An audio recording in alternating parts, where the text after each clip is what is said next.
Hi, Rebecca here. Good morning or good afternoon, depending on what part of the country you are watching from. Today is Friday, so happy that we are at the end of the week. I don't know about you and where you are, but here in Austin, where I am in Texas, it is hot, hot, hot. It's been at least 105, 108 degrees. I'm ready for a cool down, which I don't know we're gonna get. Anyway, thank you for joining me, and I have been on this series for the last 4 weeks. This is our fourth week, called Pain on Purpose. And on purpose meaning pain sometimes does have a purpose, can serve a purpose in your life. And if you missed the first 3 weeks, week 1 was focused on it hurts. Week 2 was focused on heal it right. Week 3 was give it time but don't wallow. All 3 series, the last 3 weeks, can be found on my website at RebeccaContreras.com. It's just 15 minutes of encouragement, helping us all navigate and deal with everyday pain in life that we encounter. Sometimes self-inflicted pain, most of the time pain that is outside of our control and happens just by way of living this, navigating this thing called life. So I started the series because I felt it was very important as I talk to people across the country and experience in my own life and in my own journey. We all have such tremendous issues and challenges, and then we're navigating pain in our own personal family, pain in our own personal workplace, pain in our relationships, physical pain, emotional pain, spiritual pain. We all have to deal with pain, and there's a lot of science and data around some of the key tools that we should be looking at in terms of utilizing in order to deal with pain. And I shared some of those in my first week, It Hurts. I would encourage you to go back and watch it out of MD Anderson and WebMD and some of the scientific data that's been collected around just dealing with physical and emotional pain. So today I want to talk about week 4 is going to cover embrace the pain for change, positive change that can come out of any situation. We all know that pain is not positive. Pain hurts. Usually it is, it can be destructive, it can be hurtful, it can be detrimental, it can really serve to really knock us out of life and knock us off our game and knock us off our rocker, and sometimes take us down for moments and days and weeks and months and years at a time, depending on the kind of pain that we're dealing with. And you know, we look at pain as a setback oftentimes because it hurts, and we look at it as a challenging thing. But I have found in my own life and journey in navigating pain that pain can keep us from our purpose, and it can keep us from living our best life if we don't learn how to navigate through it and in it. And last week I talked about healing it and giving it time, but not wallowing it, and gave some really practical tools around how to ensure we don't wallow in that pain. But this week, I want us to think about it in terms of using what we're going through in our life in pain as a catalyst for change, and embracing it as a catalyst for change in our life and in that situation, whatever it is that you're going through. A key to that is, of course, looking at pain as good. You know, good can come from pain. At least I have found in my own life, when we have physical pain, if you get a cut or a bruise, and you know, it hurts really deeply when you have a physical cut. Sometimes, you know, with time, 2 or 3 days as the healing process begins to happen, you begin to see some relief. And that is how it is with emotional pain as well. You know, with time that goes on, we begin to see some relief, and we can get some relief. But seeing the good in pain can be very difficult, especially in the middle of that emotional, deep hurt. But having us with the ability and the foresight to be able to focus on seeing the good through it is so important. Seeing the good, especially when we have situations outside of our control where we have, we're hurt by loved ones, people that we love deeply, or something happens, with a loved one that we can't control, and it brings great pain. I happen to be wearing a pendant today. This pendant was designed by my twin brother, who gave it to me 2 years ago for my anniversary. And I'm navigating pain with challenges that my brother is experiencing, and haven't seen him since last year. And he's struggling with addiction and mental illness, and not knowing where he is and if he's safe. And just every morning I find in this couch back here that pain that I feel in my heart, because I don't know where he is and how he's doing. And I give it up to the Lord, and I just trust that no matter what he's going through, that he is going to find the help that he needs, and that it will all turn out for his good. And giving him to God every morning in prayer is so key. And I know we have loved ones that oftentimes we're faced with, that either cause pain and inflict pain upon us, or they're going through pain. And so seeing the good of the situation is so important, to acknowledging overcoming that pain.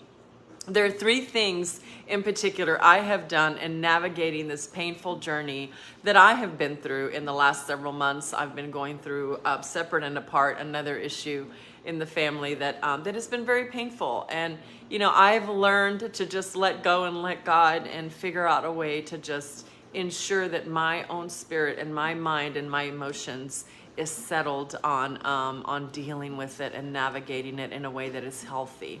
So number 1, settle in your mind and heart and spirit to declare victory over that pain.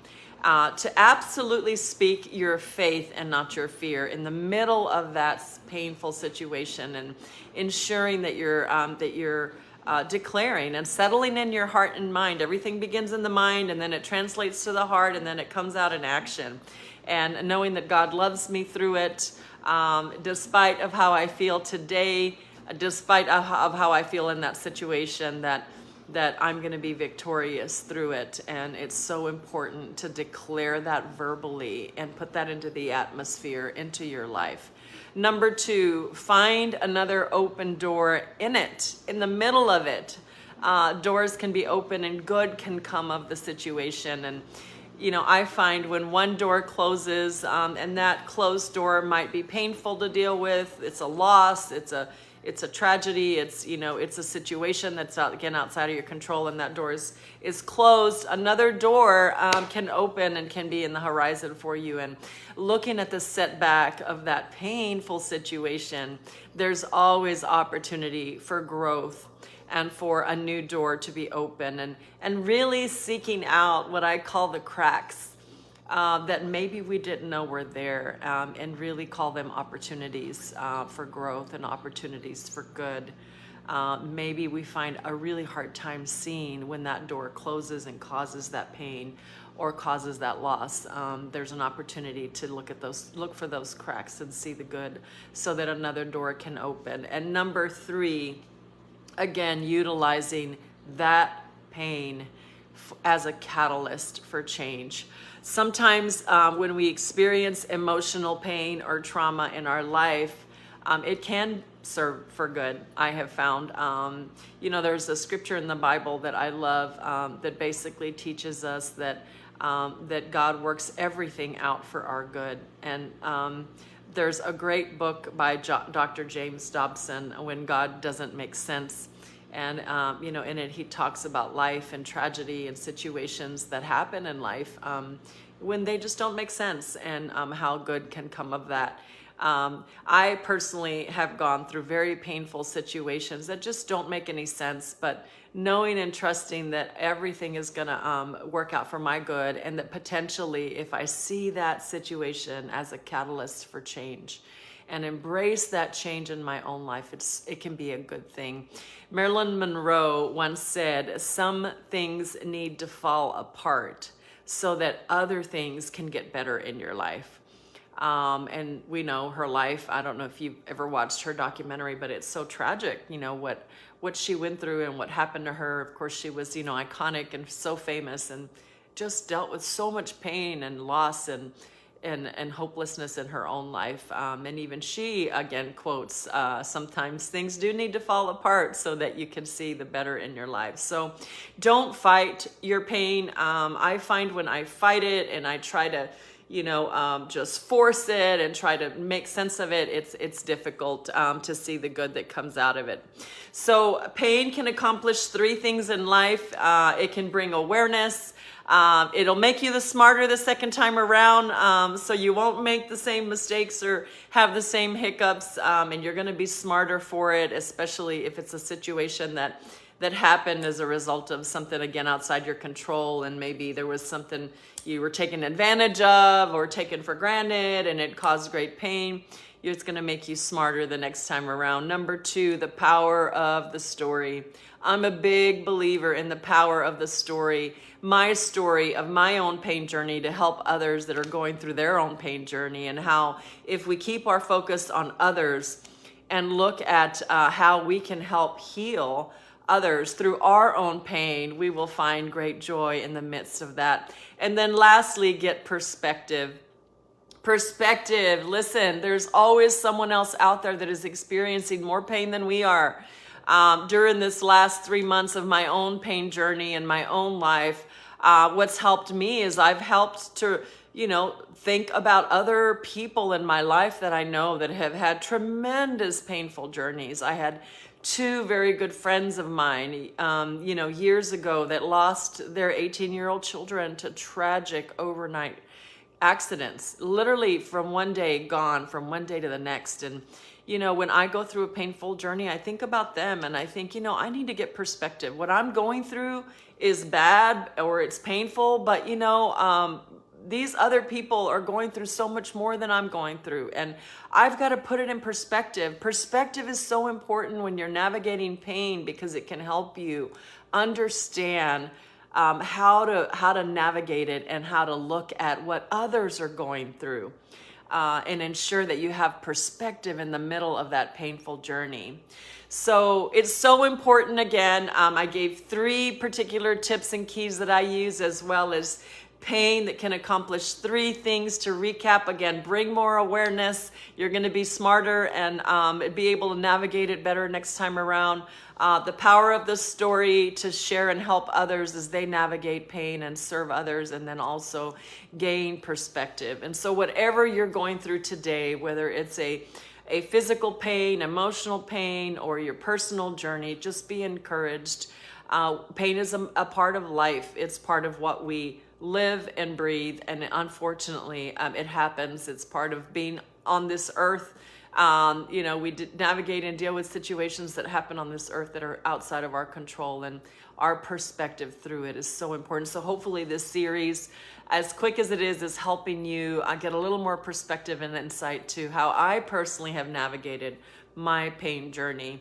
So next week will be our final week. Next week will be focused on week 5, forward movement. What do you do after you get up, you dust yourself off, and what does it mean to have forward movement after you navigate that painful journey? And so it will be our last week, next Friday, 11 a.m. Central, here, same time, same place, 15 minutes a day of pain on purpose. Again, I encourage you to watch the first 3 weeks of this series if you missed it, and just know that I am rooting for you, encouraging you. If this series has been encouraging to you in your own journey of pain, please share it out with those you know and you love that are going through a painful journey. And just know that, God knows our heart, and He knows our life, and He knows our situation. And I pray that whatever painful journey you're walking, that you embrace the opportunity to see good in it, to use it as a catalyst for change and forward movement, and live your best life. Happy Friday. Have a great week.